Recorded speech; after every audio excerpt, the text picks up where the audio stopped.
Nahum 3:1. Woe to the bloody city, it is all full of lies and robbery. The prey departeth not. Kal halal Yahweh Ba'Hashem, Yahweh Shai Ba'Hashem, Rachach Kodash. Double honors the apostle and elders of the great millstone, where I learned this truth from. Peace and salutations to brothers on down teaching, preaching, pushing this gospel. Good news to the four corners of the earth, waking up the hopeful elect of the house of Israel. Greetings also to the few sisters that tune into these video epistles. I call this lesson That Bitter and Hasty Nation. Yes, the exposure is going to continue non-stop. This man calling himself the white man, he's Esau Edom. He's the Edomite in the scriptures. Our power, whose name is Yahweh, his only begotten son is Yahweh Shai. And we are the true children of Israel. I'm calling us a bunch of names. We don't care about those anymore. The truth is out there and it's covering the whole earth real fast, causing all sorts of problems to this man. Let's get straight back to it, because he's ruling in absolute wickedness, totally against the laws, statutes, and commandments that's been set up. And he's going to be visited. But first, the evidence is being gathered and it's piled up to the sky. You cannot escape all this evidence, calling himself the white man. You're the Edomite, Esau Edom. That's who you are. Nahum 3. Let's go from 4. Because of the multitudes of the whoredoms of the well-favored harlot, the mistress of witchcrafts, that selleth nations through her whoredoms, and families through her witchcrafts. The only way to get anywhere in this man's kingdom, you have to perform all of these wicked, degenerate acts. That's how you know who's in power. It's one of the ways anyway. It's how he rules with the sword and keeps himself in the position with deceit and lies, control of the narrative, and all this witchcraft and sorcery and whoredoms that people are trapped up in and can't release themselves from it. Behold, I am against thee, saith the Lord of hosts, and I will discover thy skirts upon thy face. Is happening now. And I will show the nations thy nakedness. All of his wickedness is these, whistleblowers and people just coming out. Nothing to do with this truth. They're just not this gospel. They're just speaking out about all of the wickedness of this man. He's been laid bare. I will show the nations thy nakedness, and the kingdoms thy shame. And I will cast abominable filth upon thee, and make thee vile, and will set thee as a gazing stock. Got a few here in Nahum. Let's go to Nahum 1, start at 3. The Lord is slow to anger and great in power, and will not at all acquit the wicked. That's another name for this man. The wicked. In the scriptures, Malachi 1:4 tells you, he's known as the wicked. Esau Edom, the man calling himself the white man, is known as the wicked in the scriptures. And the earth has been given into the hand of the wicked. He's in rulership.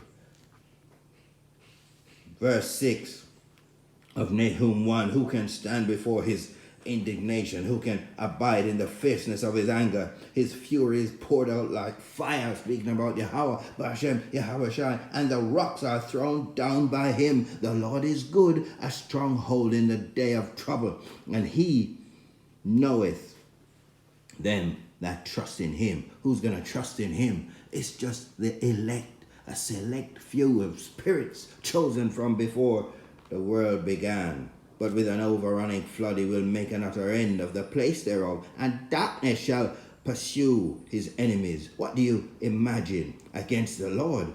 He will make an utter end. Affliction shall not rise up a second time. The heathen are raging. They want to set up their new world order. All these are trigger words. Verse 11, there's one. Come out of thee that imagineth evil against the Lord, a wicked counselor. Who's that? Thus saith the Lord, though they be quiet and likewise many, yet thus they be cut down.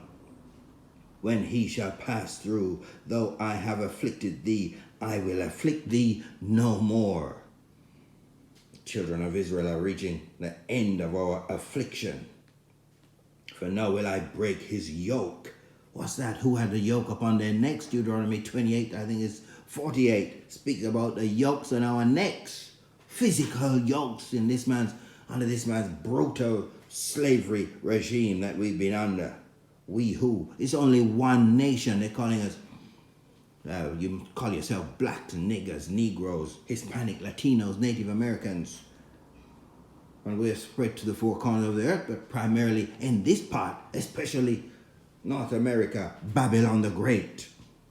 For now will I break his yoke from off thee, and I will burst thy bonds asunder. And the Lord hath given a commandment concerning thee, that no more of thy name be sown. Out of the house of thy gods will I cut off the graven image and the molten image, and I will make thy grave, for thou art vile. Behold, upon the mountains the feet of him that bringeth good tidings, that publisheth peace. O Judah, keep thy solemn feast, perform thy vows, for the wicked shall no more pass through thee. He is utterly cut off. Look out, Esau, Edom. It's coming. It's coming. Habakkuk 1. Let's get from 3 here. It's repeated here. We're reading them. Why dost thou show me iniquity and cause me to behold grievance? For spoiling and violence are before me, and there are that rise up strife and contention. Therefore the law is slack. This man doesn't believe in the laws, statutes, and commandments that is set up. He's got his own. So he performs this little like a seance, this witchcraft, where you put your hand on this book, a Bible, which you're not supposed to do, under our book. It's not even yours. What are you doing with our book in your hands, seeing as thou hatest our laws, statutes, and commandments, just paraphrasing Psalms 50, 16, and 17. Therefore the law is slack, and judgment doth not go forth, for the wicked doth compass about the righteous. Therefore wrong judgment proceedeth. He's not going by the laws in the book.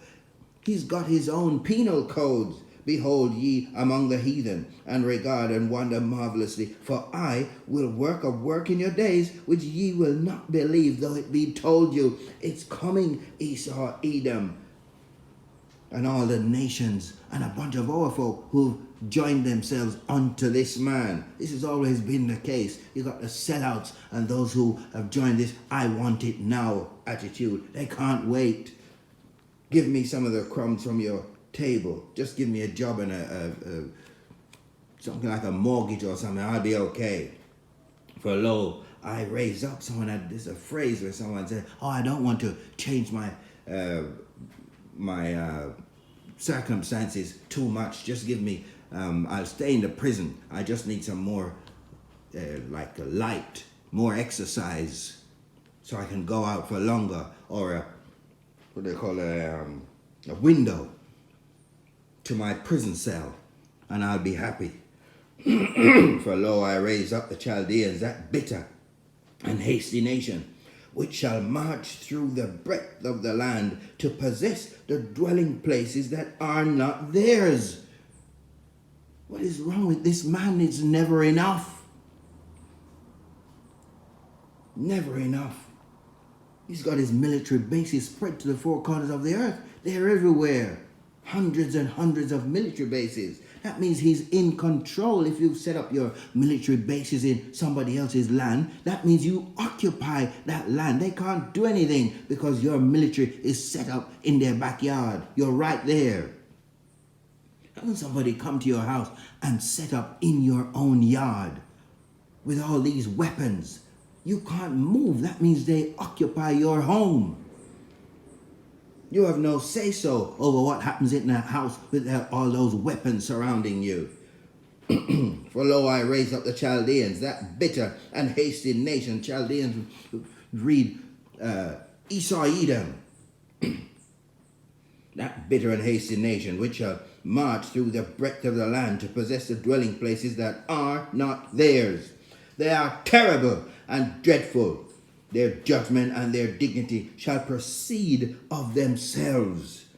Never enough. Their horses also are swifter than the leopards, and are more fierce than the evening wolves, and their horsemen shall spread themselves, and their horsemen shall come from far. They shall fly as the eagle that hasteth to eat. He's in a rush. Give it to me now. Eagle synonymous with this man's various incantations. They shall come all for violence. Their faces shall sup up as the east wind, and they shall gather the captivity as the sand. Give it to me now. It doesn't matter that it's not mine. I want it. I've got all these weapons. Set them all up. Genesis 25. Let's get some more on the character of this man. You still can't see who he is. Genesis 25, 22, 23. We know the story. Let's just pick a few just to get the gist of this. And the children struggled together within her. Speaking of Rebekah. And she said, if it be so, why am I thus? She was barren for years, couldn't get pregnant. And inquiry was made of the Lord, and she got pregnant. She went to inquire again of the Lord. And the Lord said unto her, here's the point, 2 nations are in thy womb, and 2 manner of people shall be separated from thy bowels. So from the same lump of Isaac, sperma, you got one vessel fitted for destruction, which is Esau Edom, calling himself the white man, and the other given the promises. Immortality is promised to Jacob and his 12 sons, and that is what all the uproar is about. One fitted to dishonor, one fitted for honor, one righteous, one wicked. This is a duality that's playing itself out throughout the scriptures. If you can't see it, you're not supposed to. The elder shall serve the younger. Who was born first is Esau, Edom. This is the characteristics and mannerisms, 2 manner of people. It's not just appearance, or one of them looks this way, the other one looks there. No, it's 2 manner of people. We're not stuck on colors. We're stuck on the truth. Verse 27, and the boys grew, and Esau was a cunning hunter. You look that word up, cunning. He don't stand up straight. This is why it's referred to like the snake, the serpent wiggling around on the earth. He knows what his abilities are. When he wants to strike, he knows how to strike. If you ever watch snakes fighting, if you know something about fighting, the art of fighting, he knows his limitations. He's a cunning hunter. That's Esau Edom describing the characteristics of the man. Who is it that loves to hunt? Them children can barely stand up. They already put a gun in their hands. They're going out there killing animals for sport. There's a man of the field. And what was Jacob? A plain man. When you look that word up, it tells you it's perfect, not in need of anything. And dwelling in tents. Verse 30, and Jacob sod pottage, so he was cooking. And Esau came from the field, and he was faint. Esau said to Jacob, feed me, I pray thee, with that same red pottage. It wasn't cooked, it was meat. Who is it? We're speaking about the character of the man. Esau Edom. Who is it that wants his food before it's cooked? Just give it to me rare. They'll even eat roadkill. For I am faint, therefore was his name called Edom. Edom means red. Take another look at this man.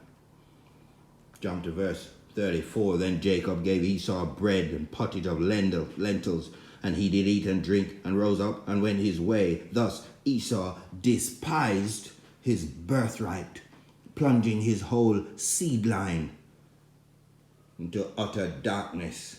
He doesn't care about his own. This is a bitter and hasty nation. I want it now. Microwave. You see these people order their food. If it's not back within 20 seconds, they go crazy, start shooting up the place. I can't wait. It doesn't matter if it's not cooked. I believe this microwave thing actually originated in Rome. So I got that right. Leviticus 26, go from 15. And if ye shall despise my statutes, or if your soul abhor my judgments, so that ye will not do all my commandments, but that ye break my covenant, I also will do this unto you. I will even appoint over you terror, consumption, and the burning ague that shall consume the eyes and cause sorrow of heart. And ye shall sow your seed in vain, for your enemies shall eat it. See this repeated throughout the scriptures here, particularly in Deuteronomy 28. And I will set my face against you, and ye shall be slain before your enemies. They that hate you, here's the point, they that hate you shall reign over you, and ye shall flee when none pursueth you. That's to say, you'll be tormented. Your mind will be consumed with the terror of this man. And so it is. Esau, Edom, hunting down the children of Israel wherever we are. Psalm 17. This is the hammer of the earth, but let's get this one. I think that's Jeremiah 50, but let's get Psalm 17. Go from 13. Arise, O Lord, disappoint him, cast him down, deliver my soul from the wicked, which is thy sword. That's the blessing that was given. We didn't read that today, but that's the blessing that was given to Esau, Edom, from our father Isaac. That's his blessing. He rules in terror with all of his weapons. That's a modern day sword. From men which are thy hand, O Lord, from men of the world which have their portion in this life. His hand on the left-hand side. They're in their kingdom now. They're enjoying their kingdom. And whose belly thou fillest with thy hid treasure. For they are full of children, and leave the rest of their substance to their babes. This is generational wealth. They can just keep coming back over and over and over into this wealth that they've left for themselves and for their children. As for me, I will behold thy face in righteousness. I shall be satisfied when I awake with thy likeness. Let's read it again. I messed it up. As for me, I will behold thy face in righteousness. I shall be satisfied when I awake with thy likeness. What is his likeness? He's a righteous power. The laws, statutes, and commandments are going to be put inside of our mind. We're not going to be able to break them. It's impossible. It's in Jeremiah 31:31 and Ezekiel, I think it's 36. And of course Hebrews 8. But let's wrap up here, because this Roman Empire,